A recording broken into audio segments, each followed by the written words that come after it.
आप मिंबर नूर शरीफ पर देख रहे हैं हमारी जमात का बड़ा ही मकबूल, बड़ा ही मशहूर, बड़ा ही नामवर खतीब, जिसको पूरी दुनिया शहंशाह खिताबत, मुदब्बिर कौम, मुफक्किर इस्लाम, मंबाए इल्म हिकम, मखज़न जूदो करम, साहिब मरातिब कसीरा, हज़रत अल्लामा मुफ्ती गुलफाम रज़ा साहब क़िबला कादरी रामपुरी के नाम से याद करती है। माशाअल्लाह, सुभान अल्लाह। जो TTS के यूबाई सदर भी हैं अपने इलाके के, माशाअल्लाह। हमें नाज है कि हमारी जमात में ऐसे ऐसे कदाबर खतीब हैं जिनकी खिताबत को पूरी दुनिया सुनने के लिए तैयार रहती है।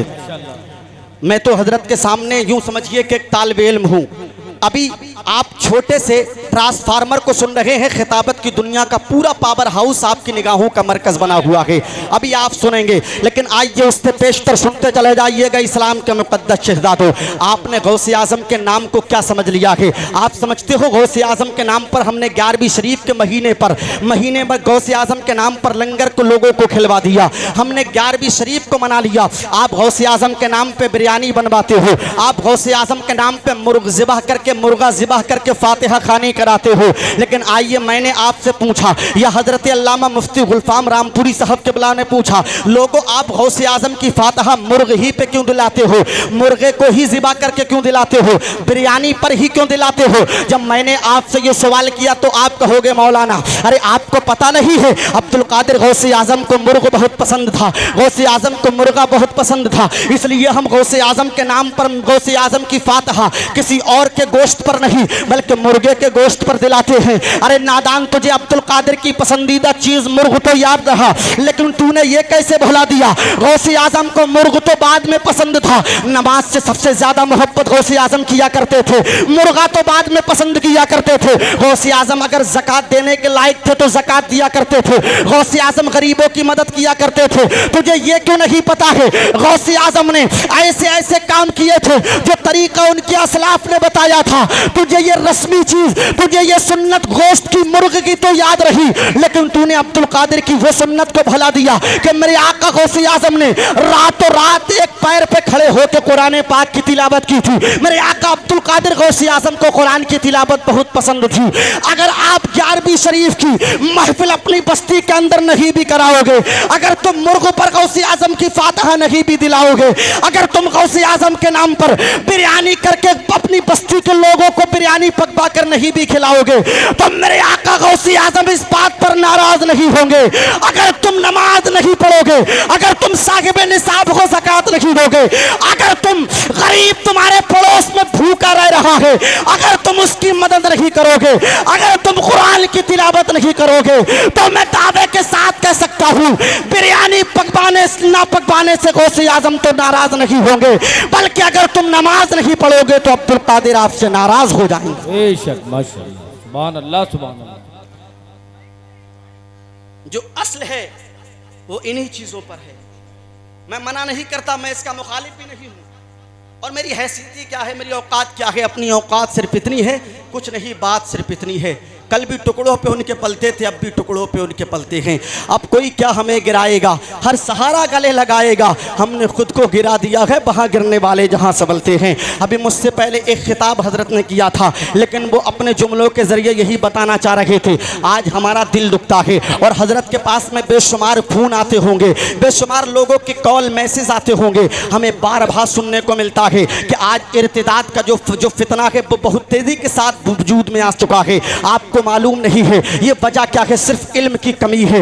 इल्म ना होने की वजह से वो हमारी बच्चियां जो दूसरे के कॉलेजों में पढ़ने के लिए जाती हैं, जो दूसरों के स्कूलेस में पढ़ने के लिए जाती हैं, दूसरे के स्कूलों और कॉलेजों में पढ़ने के लिए जाती हैं, मेरे वक्त के दामन में इतनी वुसअत नहीं है, किल्लत वक्त की तलवार मेरी मुतालियात गदन में अबेजा है, वक्त की तंगदामादी के पेश नज़र मैं आखिरी बात करके अपनी गुफ्तगू को ख़त्म कर रहा हूँ। हमारी बच्चियों के पास में अपने कॉलेज नहीं है, हमारी बच्चियों के पास में अपने स्कूल नहीं है, इस वजह से आपको मालूम नहीं है हमारी बच्चियां हमारे हाथों से जा रही हैं। वजह क्या है कि इन्होंने इल्म दीन पढ़ा ही नहीं है, इन्होंने सैयदा फातिमा की हिस्ट्री को नहीं पढ़ा है, इन्होंने सैयदा ज़ैनब, सैयदा सकीना, सैयदा शहरबानो, सैयदा उम्मे ऐमन की हिस्ट्री को नहीं पढ़ा है। अगर इन्होंने तालीम याफ्ता होती, अगर इन्होंने तालीम सीखी होती, अगर इन्होंने इल्म दीन सीखा होता, तो अगर इन्होंने सैयदा फातिमा की हिस्ट्री को पढ़ा होता, अगर इन्होंने सैयदा ज़ैनब की तारीख को पढ़ा होता, अगर इन्होंने सैयदा सकीना सैयदा सुगरा की हिस्ट्री को पढ़ा होता, तो ये अपने इस्लाम से फिरती हुई नजर नहीं आती, ये इस्लाम के दामन को छोड़ती हुई नजर आई नहीं आती। अरे हमारी बच्चियों का हाल तो ये है, अगर इन्हें वक्त मिलता है तो किसी और की चीज को हाथ में नहीं रखती हैं, बल्कि मोबाइल फोन जैसा खिलौना अपने हाथ में रख करके न जाने कौन कौन से सीरियल देखा करती हैं। और उन्हें देखने के बाद में इनके जहन में भी, इनके दहनो दिमाग में वही आग लग जाती है। अरे मैं तो कहता हूँ, चाहते हो गर सवेरा इल्म हासिल कीजिए, दूर करना है अंधेरा, इल्म हासिल कीजिए। आंख भी है कान भी है, पर बिना इल्म हुनर आदमी है अंधा बहरा। इल्म हासिल कीजिए, आदमी है अंधा बहरा, इल्म हासिल कीजिए। ये इल्म की शान है इस्लाम के मुकद्दस शहजादों। आइए मैं एक ऐसी शहजादी का जिक्र करके अपनी गुफ्तगू को खत्म कर दूं, जिसको पूरी दुनिया हजरत राबिया बसरी के नाम से याद करती है। कौन है हजरत राबिया? राबिया कहाँ क्यों जाता है? चौथे नंबर पे पैदा होने वाली थी, इनका चौथा नंबर था, इसलिए इनको राबिया कहा जाता है। और बसरा शहर से इनका ताल्लुक था, इसलिए इनके नाम के आगे बसरी लगाया जाता है, इनको राबिया बसरी कहा जाता है। आज जो सुनते चले जाइएगा मिल्लत के नौजवानों, ये बहुत ज्यादा इनके शौहर का इंतकाल हो चुका था, ये इनके शौहर का साया इनके सर से उठ चुका था, लेकिन अल्लाह की बड़ी बरगुजीदा बंदी थी, अल्लाह की बड़ी पाकीज़ा बंदी थी। इनका कद बहुत ज्यादा बुलंद नहीं था, ये पस्त कद की थी, लेकिन अपने अल्लाह को मनाने में लगी रहती थी। पूरी दुनिया सोया करती थी, बसरा शहर के अंदर तमाम औरतें, तमाम बेटियां, तमाम लड़कियां सोती थी, लेकिन राबिया अपने सर को सजदे में झुका के अपने अल्लाह को राजी करने में लगी रहा करती थी। उसी बसरा के अंदर एक बहुत बड़ा इल्म दीन का इमाम, जिसको पूरी दुनिया हजरत इमाम हसन बसरी के नाम से याद करती है। कौन है इमाम हसन बसरी? अरे वही इमाम हसन बसरी जिनका जिक्र अगर आप तारीख की किताबों में देखेंगे तब आपको पता चलेगा कितने बड़े इल्म के कोहे गिरा कोहे हिमालय का नाम हजरत इमाम हसन बसरी है।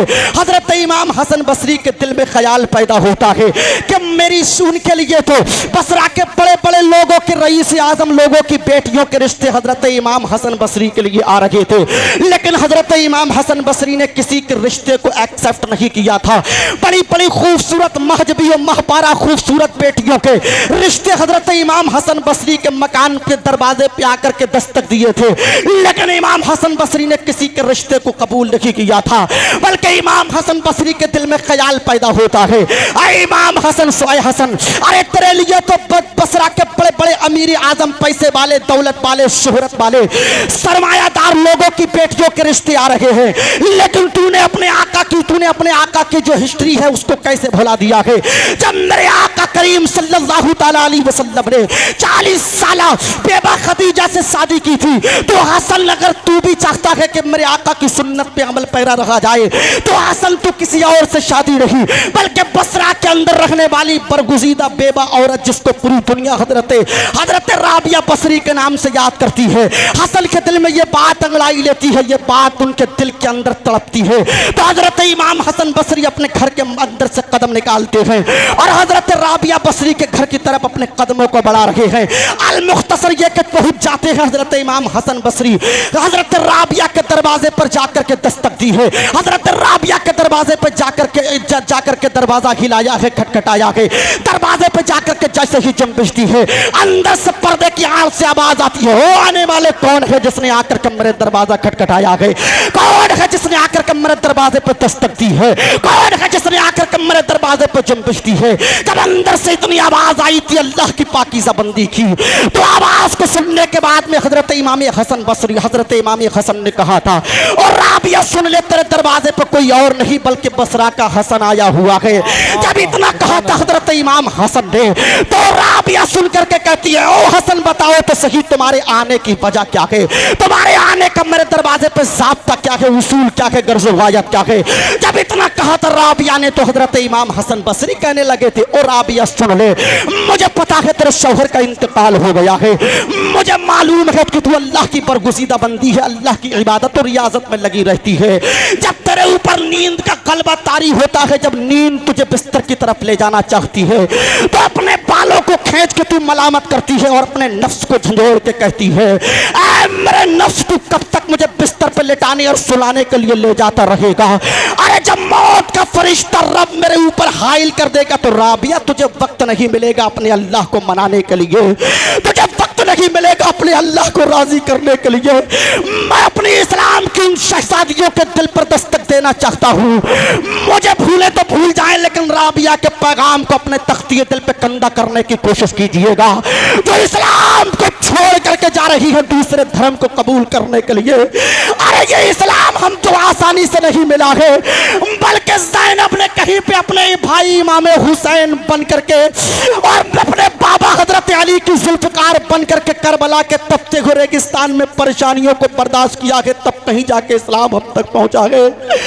ज़ैनब के सर से दुपट्टे और चादरें खींचे गई है, तब कहीं जाके इस्लाम हम तक पहुंचा है। राबिया से हजरत इमाम हसन बसरी कहते हैं, राबिया मैं तुझसे एक बात करना चाहता हूँ। तो राबिया ने कहा था बताओ हसन तुम क्या कहना चाहते हो? तो हसन ने कहा था राबिया सुनो, तुम्हें मालूम है बसरा के बड़े बड़े लोगों ने अपनी बेटियों के रिश्ते हसन के लिए भेजे हैं, लेकिन हसन ने किसी एक बेटी का रिश्ता कबूल नहीं किया है, एक्सेप्ट नहीं किया है। मेरा दिल चाहता है, मेरी तबीयत चाहती है, मेरा ज़हन दिमाग ये काम कर रहा है, राबिया तुम्हारे ऊपर भी तुम्हारे शौहर का साया नहीं है, मैं तुमसे निकाह करना चाहता हूं अगर तुम्हारी इजाजत हो। जब इतना कहा था हसन ने तो राबिया कहने लगी थी, ओ हसन तुम मुझसे रिश्ता क्यों करना चाहते हो? तुम मुझसे शादी क्यों करना चाहते हो? निकाह क्यों करना चाहते हो? अरे मैं तो देखने में बहुत ज्यादा हसीन और जमील नहीं हूँ, ब्लैक कलर की हूँ, बहुत ज्यादा खूबसूरत भी नहीं हूँ, मेरा कद भी बहुत ज्यादा बुलंद नहीं है, पस्त कद की हूँ, मैं तो बेबा हूँ, बेबगी की जिंदगी गुजर बसर कर रही हूँ। हसन तुम मुझसे शादी क्यों करना चाहते हो? लेकिन हजरत इमाम हसन कहते हैं मैं शादी करूंगा तो तुझी से करूंगा अगर तेरी इजाजत मिल जाए। जब इधर हसन ने इसरार किया था, राबिया इनकार पे इनकार करती जा रही थी, लेकिन बहुत ज्यादा बात तूल पकड़ गई, जद्दोजहद का मामला आगे बढ़ जाता है। तो राबिया कहती है हसन तुम मुझसे शादी करना चाहते हो? हसन कहते हैं हाँ हाँ।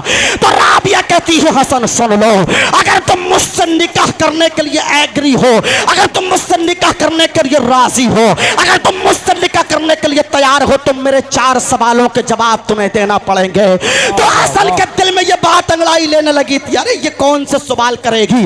अरे ये एक औरत ही तो है, औरत तो नाक़िसुल इल्म है, औरत तो टेढ़ी पसली से मर्द की पैदा की गई है, और मुझे तो इमाम कहा जाता है, हसन कहा जाता है। ये कोई भी सवाल करेगी मैं इसके सवालों का जवाब चंद सेकंडों में देता हुआ नजर आऊंगा। ये हसन बसरी के ज़हन दिमाग में बात गर्दिश कर रही थी, लेकिन कुर्बान जाइए राबिया की शान पर, बेटी हो तो ऐसी हो, शहजादी हो तो ऐसी हो, लड़की हो तो ऐसी हो। हजरत राबिया ने कहा था हसन सुनो मेरा पहला सवाल ये है। हसन ने कहा बता राबिया तेरा पहला सवाल क्या है? तो राबिया ने कहा था हसन सुनो मेरा सवाल ये है, बताओ हसन राबिया जन्नती है कि जहन्नमी है, इस बात का सर्टिफिकेट मुझे दो। जब इतना सवाल किया था हजरत राबिया ने हसन बसरी से, तो हसन के पैरों के नीचे से जमीन निकल जाती है। हसन अभी तक मुतहर्रिक थे, अब साकित हो गए हैं।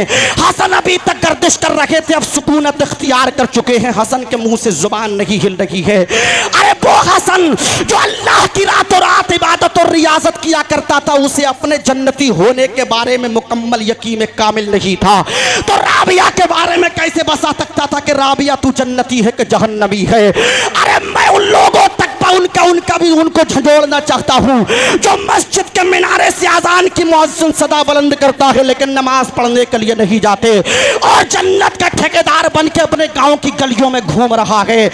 मस्जिद में अल्लाह के हुजूर अपनी पेशानी को झुकाने नहीं जाता है, लेकिन जन्नती का जन्नती होने का सर्टिफिकेट अपने पंजे में दबाए घूम रहा है। अरे वो हसन जिसे अपने बारे में जन्नती होने के बारे में सबूत नहीं है, उसके पास में तो तुम्हें जन्नत की हवा भी नहीं लग सकती है। इस्लाम के मुक़द्दस शहज़ादों, हसन ने उनके सवाल का जवाब नहीं दिया, खामोश रखे थे।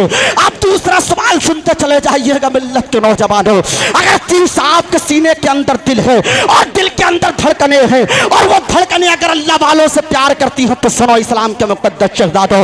हसन ने कहा था राबिया मेरा दूसरा सवाल ये है, ये बताओ कि जब मैदान महशर बर्पा होगा, परवरदिगार आलम तमाम लोगों के नामाए आमाल उनके हाथों में दे रहा होगा, तो ये बताओ हसन के जो नामाए आमाल होंगे वो सीधे हाथ में दिए जाएंगे या बाएं हाथ में दिए जाएंगे? राबिया ने कहा था हसन बताओ। अल्लाह मेरे मेरे नामाए अमाल मेरे सीधे हाथ में देगा कि बाएं हाथ में देगा। जब इतना कहा था राबिया ने तो हसन उस दूसरे सवाल का जवाब भी नहीं दे पाए थे।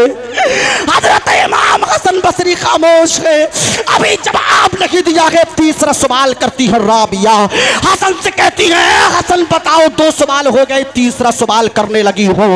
हसन से राबिया कहती है हसन तीसरा सवाल सुनो। राबिया ने कहा था ए हसन जरा ये बताओ, जब मैदान महशर में तमाम लोगों के आमनामाए अमाल तोले जा रहे होंगे मीज़ान पर, तो मेरे नामाए अमाल का पलड़ा नीचे जाएगा कि ऊपर आएगा? जब इतना सुना था तो हसन बसरी की चीख निकल जाती है। हसन जवाब नहीं दे पाते हैं। लोगों, अरे दुनिया का तुम्हारे नसीब में कोई नहीं है। ला तंसा नसीबा का मेरा दुनिया, तुम्हारे नसीब का दुनिया में है ही क्या जो तुम दुनिया के चक्कर में पड़े हुए हो? जब तुम मरोगे तो तुम्हें एक कफन के अलावा कोई दूसरा कपड़ा नहीं मैसर आएगा, और उस कफन के अंदर कोई जेब भी नहीं होगी जिसमें तुम अपनी तिजोरियों की चाबियां रख करके ले जाओ। जब तुम दुनिया के चक्कर में पड़े हुए हो, पलटाओ अपने अल्लाह की तरफ। मेरे परवरदिगार आलम की रहमत तुम्हें जवाब दे रही है। लोगों, अभी दरवाजा खुला है, तौबा कर लो। जब मेरे बराइली के कुतुब मीनार, बराइली के ताजमहल, बराइली के मजहर आला हजरत की नजर जब इस दुनिया पे पड़ती है, तभी तो मेरा इमाम दुनिया के लिए कहता है दुनिया को तू क्या जाने, ये बिस्की गांठ है हर्राफा। दुनिया को तू क्या जाने, ये बिस्की गांठ है हर्राफा। सूरत देखो जालिम की तो कैसी भोली भाली है। सुभान अल्लाह। नारे तकबीर, नारे रिसालत, जश्न गौसुल वरा। सोने वालों जागते रहियो, चोरों की रखवाली है। तीसरे सवाल का जवाब नहीं दिया है। अब चौथा सवाल सुनिए, बात खत्म हो रही है। हजरत राबिया ने कहा था हसन मेरे चौथा सवाल ये है, अगर जवाब दे सकते हो तो दे दो। राबिया ने कहा था हसन, जब पुल सिरात से लोग गुजर रहे होंगे, वो पुल जो तलवार से ज्यादा बारीक होगा, यूं तो जितने दुनिया में आए हैं सब गुजरेंगे। होना तो ये चाहिए था कि मेरे मुस्तफ़ा ने जिससे सबसे ज्यादा प्यार किया था उसी को पूरी दुनिया फातिमा के नाम से याद करती है, जिसको मेरे नबी ने अपना दिल, अपना जिगर, अपना दिल का टुकड़ा बताया था, वो फातिमा भी जब पुल सिरात से गुजरेगी। ये अलग बात है, जब पुल सिरात से फातिमा गुजरेगी तो निदा होगी, आबाद आएगी। ओ महशर वालों, अपनी निगाहों को झुका लो। इस वक्त पुल सिरात से कोई और नहीं बल्कि नबी की बेटी फातिमा गुजरने वाली है, लेकिन पुल सिरात से गुजरेगी जरूर। राबिया ने कहा था हसन जरा ये बताओ, मैं पुल सिरात से गुजरूंगी तो गुजर जाऊंगी या कट के नीचे गिर जाऊंगी? तो हसन ने कहा था राबिया, ये मैं अपने बारे में नहीं जानता हूं तो तेरे बारे में तेरे सवाल का जवाब कैसे दे सकता हूं? राबिया ने कहा था तुमने मेरे सवालों के जवाब नहीं दिए, मैं तुमसे शादी नहीं करना चाहती हूं। जब राबिया ने इतना कहा तो हसन कहने लगे, ए राबिया, तुम अपने अल्लाह को मनाने में लगी हुई हो। राबिया कहती है हसन मेरे लिए ये 4 मंजिलें हैं। जब तक कि राबिया रहती दुनिया में इस बात का सर्टिफिकेट हासिल नहीं कर लेगी कि राबिया जहन्नमी नहीं बल्कि जन्नती है। राबिया के नामाए आमाल का रजिस्टर बाएं हाथ में नहीं सीधे हाथ में दिया जाएगा। राबिया पुल सिरात से कट के नहीं गुजरेगी बल्कि गुजर जाएगी। जब तक कि मुझे इस बात पर मुकम्मल यकीन कामिल नहीं हो जाएगा तब तक मैं अपने अल्लाह को मनाती रहूंगी। जब इतना कहा राबिया ने तो हसन बसरी ने कहा था लोगों, राबिया सुन ले, कयामत तक पूरी दुनिया के अंदर, बसरा के अंदर बेटियां तो जन्म लेती रहेंगी, बेटियां तो पैदा होती रहेंगी, लेकिन राबिया तुझ जैसी कयामत तक बरगुज़ीदा बंदी अल्लाह की कयामत तक पैदा नहीं हो सकती। ये राबिया की शान है इस्लाम के। बहुत आसानी से इस्लाम हम तक नहीं पहुंचा है। बड़ी मुश्किलों का, बड़ी मशक्क़तों का सामना करने के बाद तब कहीं जाके इस्लाम हम तक पहुंचा है। मैंने जो बोला है बड़े लोगों के सामने ज़्यादा बोलना भी जुर्रत बेजा है। बतकाज़े बशरियत, सबकत लिसानी की वजह से इंसान होने के नाते कोई भी गलती, खामी, कोहताई, लग़ज़िश अदबन एहतरामन वाक़ हो गई हो तो इन तमाम तर उलमा, सामाईन और सामयात को गवाह बनाकर तौबा करता हूँ। अस्तग़फ़िरुल्लाह रब्बी मिन कुल्ली ज़ंबिन व अतूबु इलैह। कलमा शरीफ पढ़िएगा, ला इलाहा इल्लल्लाहु मुहम्मदुर रसूलुल्लाह। नरख मुहताज अपने बंदों का ज़माने में, इलाही खैर व बरकत दे तू सबके आबुदाने में। मरीज़ों को शिफा दे रब्बे क़दीर, जुमला बीमारों को सेहत दे, गरीबों बेकसों को मालो ज़र हस्बे ज़रूरत दे। क्यों ना करते हम शुक्र का सजदा तेरा, पानी पीते हैं तेरा, खाते हैं दाना तेरा। मेरी हर सांस, मेरे कल्ब की हर एक धड़कन, कुछ भी तो मेरा नहीं, जो भी है मेरा तेरा। वमा अलैना इल्लल बलाग। अस्सलामु अलैकुम व रहमतुल्लाह।